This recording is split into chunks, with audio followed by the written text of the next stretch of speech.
Hi guys, welcome back to the channel. So today I'm going to do a very quick video just showing you how rack spaces work. Now this applies to any car that you're going to use as a conventional rack. Some racks are in front of the hubs, some racks are at the back of the hubs. Either way, the rack spacer works the same.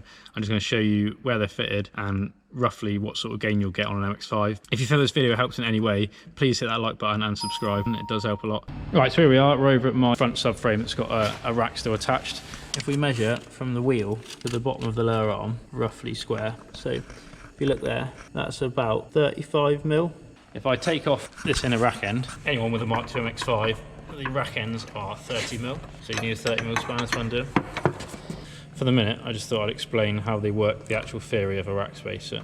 So take your rack end off. Now, some vehicles have some sort of locking tab, and what you do is you get rid of that locking tab. Basically, what we want to do then, put a washer on the end here, which is the right size. And it's like I said, this is what I've just quickly ground down. You see what happens now is,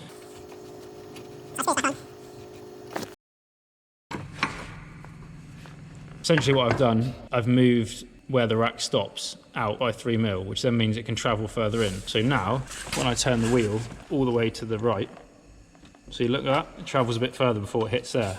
If we measure our distance over here, look at that, it's now down to 20 mil. My GoPro died halfway through filming them, but basically I've just fitted these two little rack spacers, which are just drilled out M12 washers because they got the right outer diameter here. You don't, if the diameter is too big, it won't slot into the rack up here.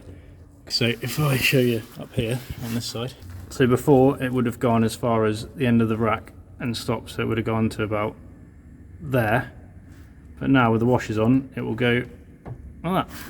So I just got to refit the rack boots now, adjust out the tracking at the end because you need to take out the extra 4 mil or whatever of washer in there. After that should be all good. Right, so now I'm going to demonstrate how much extra lock you get. So the steering wheel's there. Doesn't look like a lot, but it means you go from about there to about there. Right, last but not least, once you've got all this locked, you do need to double check you've actually got clearance in behind. On my old S14, the edge of the tyre here, once you add quite a lot more lock with knuckles, would rub on like the inner arch here, but on this MX5, even with just the rack spacers, it's starting to touch on here. So what I've done is I've ground this lip back just with a grinder, probably only about 3 or 4 mil, but that means when you go on lock, now these wheels aren't bad offset, but before they were touching where my finger is here, because I've ground that back. Now, it's exactly the same for the other side. Actually ground this one back probably a little bit more. So yeah, rack space is definitely the best bang for buck lock mod you can do. So basically I'm going to drift the car with the rack spacers like this and see how I feel. If I don't think there's enough lock, then I'll be getting into cutting and shutting these knuckles and extending the arms, but then you also have to get into other things like extending the brake hose and the tie rods. It's quite a bit more involved, so let's see how we get on with this first day.